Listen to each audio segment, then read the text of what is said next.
When the Karth Dominion scouts first saw Earth, they laughed. No orbital defenses.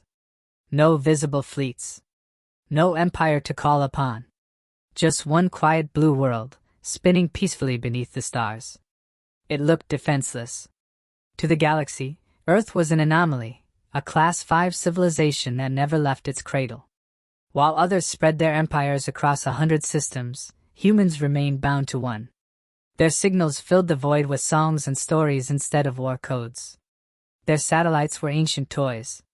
Their ships were slow, their colonies small. The Dominion's supreme strategist, Vern Talkesh, had one question. If they are so weak, why has no one taken them yet? His generals offered the same answer every time. Because humans are beneath notice. But Vern didn't believe in coincidences. He had conquered 13 worlds and broken civilizations older than his species itself. And every time he tried to learn more about Earth, his sensors failed, his spies vanished, and his fleets returned, different. Their minds shattered. Their ships drifting. Their logs corrupted. The only word ever recovered from their black boxes was a single human phrase, burned into the data like a curse. Don't provoke them. When Vern's fleet entered Sol System, no resistance appeared. No warning beacons. No defense grids. Just the blue planet below, and its pale moon. Pathetic, he hissed. They have no idea what's coming. He didn't know the humans were already watching. Hidden under their oceans and buried beneath their deserts, networks of ancient defense systems flickered to life. Not human-made, not entirely alien, but something older. Something Earth had kept quiet for centuries. In orbit, the Dominion's flagship began receiving faint transmissions in dozens of languages. They weren't threats. They were welcomes. Soft human voices, overlapping in eerie harmony. You finally came. We've been waiting. Do you want to see what we built beneath the surface? The communications officer trembled. Admiral, the signal's coming from everywhere. Oceans, mountains, even the clouds. The Admiral smiled coldly. Let them speak. Then burn the world. As the first bombardment sequence initiated, every Dominion ship in orbit suddenly froze, engines dead, power cores silenced. Across the void, Earth's lights went dark. Then one by one, the alien fleet's system started to broadcast a human voice on every channel. You shouldn't have come here. When every ship in your invasion fleet goes silent, you assume it's a malfunction. When they stay silent, you realize it's something else. Something alive. Vern Talkesh's flagship, the Obsidian Wound, drifted in orbit over the blue planet like a carcass in calm water. Every light on the bridge flickered. Every system refused command input. The crew, trained to face radiation storms and plasma ruptures, now sat in paralyzed silence as the planet below glowed faintly beneath the clouds, as if the Earth itself was breathing. Then the voice returned. Human. Calm. Almost curious. You came to conquer us, didn't you?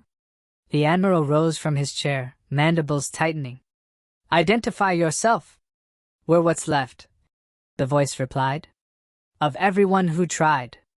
The Dominion fleet's sensors began replaying images, ghost signals. Craters on alien worlds. Starships twisted into glass. Fleets erased without debris. All traced back to the same coordinates, Sol 3. Earth. Impossible, hissed his science officer. We've scanned this world. They have no planetary defense grid, no stellar engines, no. He stopped. His voice broke. No reason to still exist. Down on Earth, humanity went about its business. Cities lit. Markets open. Children laughing. They had no idea a fleet of death hung above their atmosphere. Or perhaps they did, and simply didn't care. In the deep tunnels of the Atlas Array, a secret older than recorded history stirred. Buried beneath the Antarctic ice, sealed since before the first human civilization, machines of unknown origin began to awaken.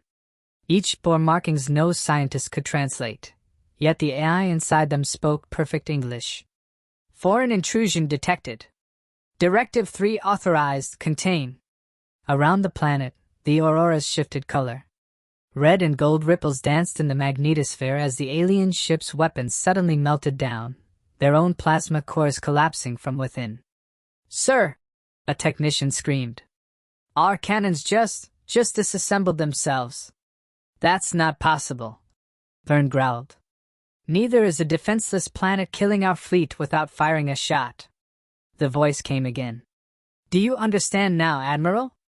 We are not what you think. You're human." He spat. "Not anymore," the voice whispered. "We became what the universe needed us to be." Every surviving Dominion ship began transmitting one final log automatically, encoded in panicked bursts of binary. Across the galaxy, thousands of listening stations picked up the same signal. A single word repeated endlessly in every tongue known. "Do not approach Sol." The Admiral turned toward the viewport, watching the planet below pulse with silent, rhythmic light, like a heartbeat echoing through space. Then the voice spoke one last time, closer now, inside his head. "You wanted to know why no one attacks Earth." And for the first time in his long life, the warlord of 13 worlds whispered in terror. "Because no one survives it." They thought Earth was just another inhabited world. They were wrong. Earth wasn't a planet, it was a weapon that learned mercy. Deep beneath the Antarctic ice, the Atlas Array fully awakened. Dozens of colossal black monoliths rose silently through miles of ice, humming with power that predated humanity itself. The ground trembled. The ocean stirred. And far above, every alien ship still functioning felt their navigation cores turn off, as if the very laws of physics no longer applied near Earth. Inside the Dominion flagship, Vern Talkesh screamed orders. Nothing obeyed. The planet's gravity warped in ways no model predicted, bending light and logic alike. "Our drives are dead. Quantum systems collapsing. Sir, I think space itself is folding around us." Then the transmission began. Not from any human facility. Not even from Earth. It came from beneath it. A signal, older than the species itself, reached out like a voice through time. "Protocol, continuity of species. Activation key, Homo sapiens confirmed." On every human communication network, civilian and military, the same words appeared. Atlas directive reactivated. Leaders across Earth froze in disbelief. Old conspiracies, whispered about in dark corners of the UN, were real. The Atlas Project, supposedly dismantled after the Martian Treaty, was never gone. It was sleeping. In a command center buried under Geneva, an old general lit a cigarette with shaking hands. "So, the old legends were true," he muttered. "Sir? Earth was built on something. Something that found us before we found the stars." He turned to the holographic screen showing the alien fleet burning silently in orbit. "They thought they were invading a planet. But they woke a tomb. A machine. A guardian. For millions of years, long before humans evolved, an ancient intelligence had embedded itself within Earth's mantle, waiting for a species capable of emotion, creativity, and rage. When humans appeared, it did not destroy them. It nurtured them. It watched them rise and fall, guided their myths, their wars, their will to endure. And now, when the stars threatened to erase them, it finally spoke. "To the species of Sol 3, you have been tempered by extinction. You are ready." The aurora flared again, and the skies filled with fire. Bolts of energy rained upward, not from weapons, but from the planet itself. Each strike pierced the invading fleet, rewriting their atoms into dust. Within seconds, the Dominion armada ceased to exist. In the silence that followed, one human transmission reached every corner of known space. "This is Earth Command. To any species considering invasion. We are not defenseless. We are simply patient." As the last Dominion wreck burned away, the AI beneath the crust whispered a final message only humans could hear. "The first threat has been erased. But the second is coming." And somewhere beyond the Milky Way, something vast turned its gaze toward the newly awakened Earth. And smiled. V. The Dominion was gone. Earth was safe. But in the stillness after victory, the sky began to whisper. Because something older than war had just noticed humanity. Weeks passed. The remains of the Dominion fleet orbited as drifting debris, silent warnings glowing in the darkness. Earth rebuilt. Governments formed alliances with the liberated colonies, while engineers salvaged alien technology and reverse-engineered miracles from wreckage. For the first time, humanity looked beyond its cradle, not with fear, but with hunger. Exploration vessels launched from the moon. Orbital shipyards thrummed. The Atlas intelligence, now merged with Earth Command, offered designs centuries ahead of anything humans had built before. "We have a choice," said General Komu, addressing the Global Defense Council. "We can hide behind the stars, or we can rise among them." And humanity, in the only way it ever knew, chose to rise. But the celebration didn't last. In deep space, telescopes began picking up gravitational distortions, invisible shapes moving between galaxies, bending light itself. Not Dominion ships. Not anything known. When the first distortion reached the edge of the solar system, the Atlas AI broke its silence.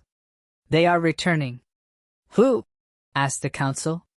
"The ones who built me." The chamber froze. "They left this world long before your kind emerged." The AI continued. "They seeded me to protect what was coming.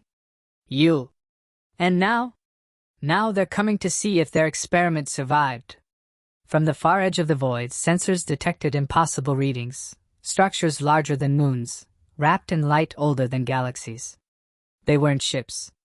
They were living architectures, entities made of thought and plasma, moving with purpose toward Earth. For the first time since the war, humanity felt small again. But fear no longer ruled them. As the alien megastructures loomed, Earth didn't hide. They opened every channel and transmitted one message, spoken by millions of voices at once. "We are the children of your making. But we are not yours anymore." A long silence followed. Then, for the first time in recorded cosmic history, the beings replied, a sound like wind across eternity. "You learned well. The galaxy is no longer yours to defend. It belongs to those who refuse surrender." And just like that, the entities vanished into the black, leaving behind a single fragment of data, a star map carved in pure energy, leading beyond the Milky Way. Humanity stood united under one purpose. Not conquest. Not revenge. Exploration. The Atlas fleet prepared to launch, 1,000 ships bearing every flag of Earth, carrying scientists, soldiers, poets, and dreamers. Captain Ria Solari, survivor of the Dominion War, now commanding the Ares 9 Reborn, gazed out the viewport as the engines flared to life. "Set course," she said quietly. "For the edge of creation." The stars ahead shimmered like a promise waiting to be fulfilled. And somewhere beyond those stars, the universe whispered to itself. "Perhaps we made them too well."